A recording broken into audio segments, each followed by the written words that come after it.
This is another beautiful day, all thanks to God. So welcome to Hilly's talk show.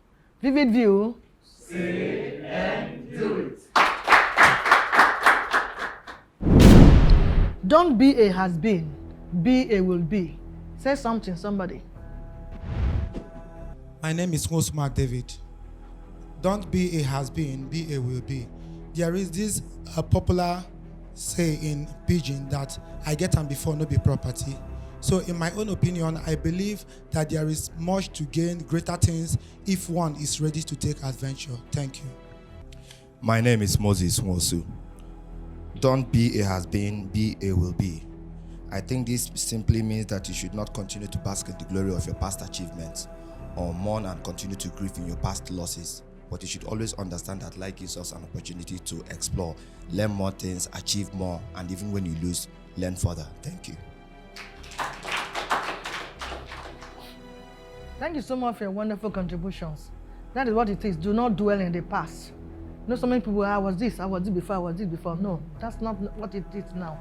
Project ahead, look at the future. Because future has a lot for you, especially you young ones. Future has a lot for you. So that is what it means.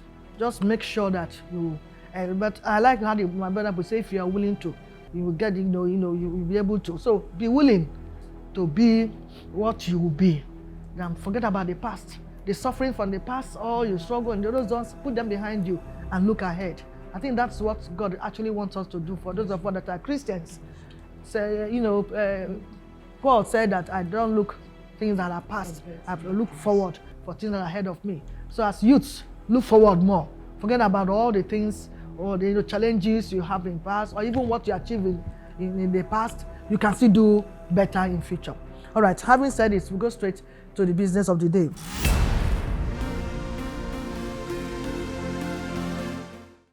For me, youths are not only leaders of tomorrow. Their leadership starts today. And therefore, they should be given chance to explore, given chance to show us that which God has deposited in them. Therefore, the topic for this consideration today is youth advocacy for good governance. Don't go away, please, as we take a short break. When we come back, the guests will be introduced. Vivid View, say and do it.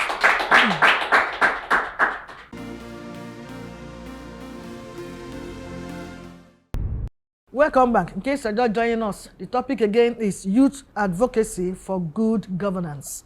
And with me in the studio is a public speaker. Let's make welcome Tinu Oye Johnson. Vivid View, say and do it. Before discussion proper, please follow us. Our social media handles are displayed on the screen. Tinu, you're welcome again. Thank you so much for coming. Thanks. Now, without much ado, coming to Igbo, let us go straight to the business of the day. Your brief introduction and perspective of the subject matter. Okay. Today we're looking at advocacy for youth involvement in good governance. Yeah.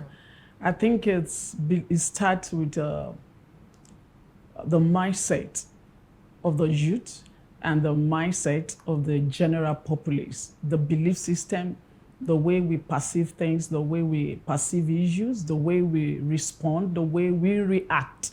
And this is going to determine how we are going to be able to, allow the youth to function in the governance, so that we can have a better society. When we're talking about advocating for youth involvement in good governance, number one, it starts with, giving the youth the opportunity and the youth letting themselves know that they can be like can I call it like a pressure group, so to say, to bring a kind of a demand for transparency, a demand for equity, demand on the leadership of the society, to bring make a demand on them to give us what they promised to give us. That's number one. Then the second aspect is the youth being given the opportunity to participate, to be involved in decision making and in governance. Thank you.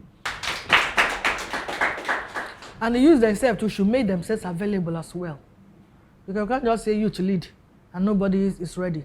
That is it. But with last election, we found out that they're ready. That's it. Most of them are ready now That to is it. do. That is it. You know, so That we is have it. to give them chance. That is it. Yeah, not just saying tomorrow you're leader. They're leader from today. Yes. Every Yes. them. Yes. All right, thank you so much. That takes the second question. So, what is the importance of youth in good governance? Wow. So amazing. Number one thing is the fact that when the youth are being allowed, they are given opportunity to participate in governance, especially in our nation.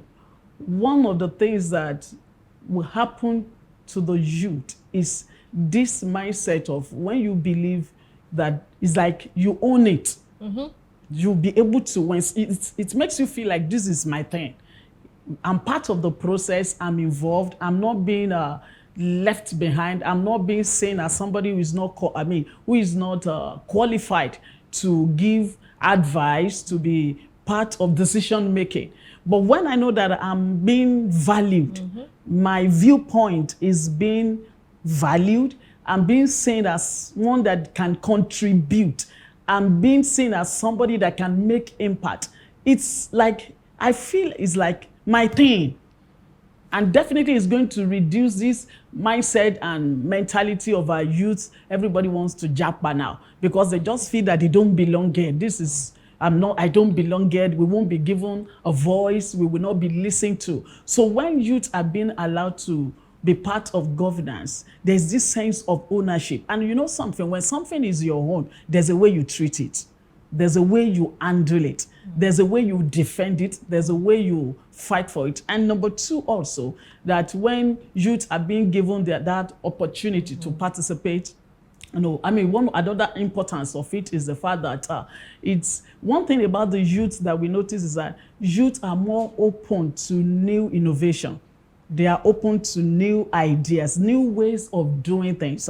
They can bring things, for instance, a couple of week ago, right. My son came home and he was doing his homework and he has been telling me that he has a lot to do. So I was telling him, come on, guy, why not sit down and get this thing done?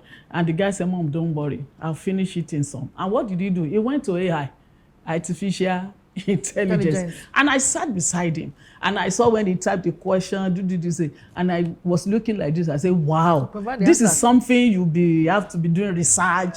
And within 10 minutes, the whole information. And it's a new thing to me. Yeah. I was seeing it for the first time. So when the youth are being allowed, imagine I stop me, they say, no, you can't do that. No, you need to work hard, you need to struggle. Within 10 minutes, the guy got the job done. And I was saying, wow. So when the youth are being given this opportunity, they are open to innovation, new ideas, creativity. Yes. And I believe it's going to bring a kind of growth and development into the society. Also, another thing about the importance of bringing youth into governance is the fact that they are also open to new ideas about existing issues.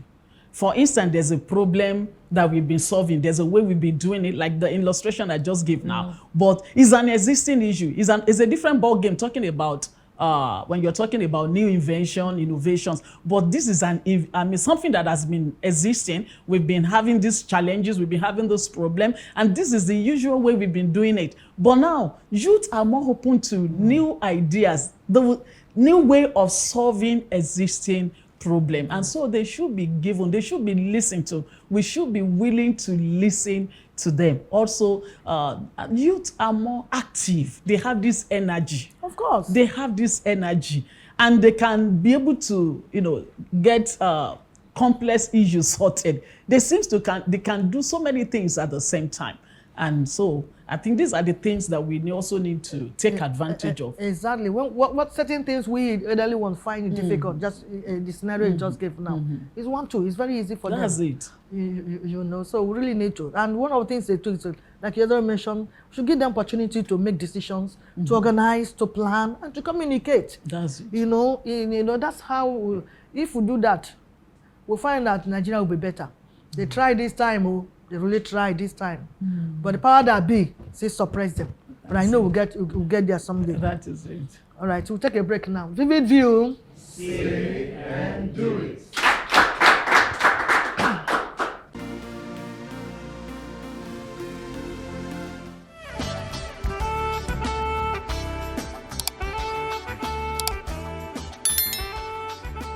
This is VVView.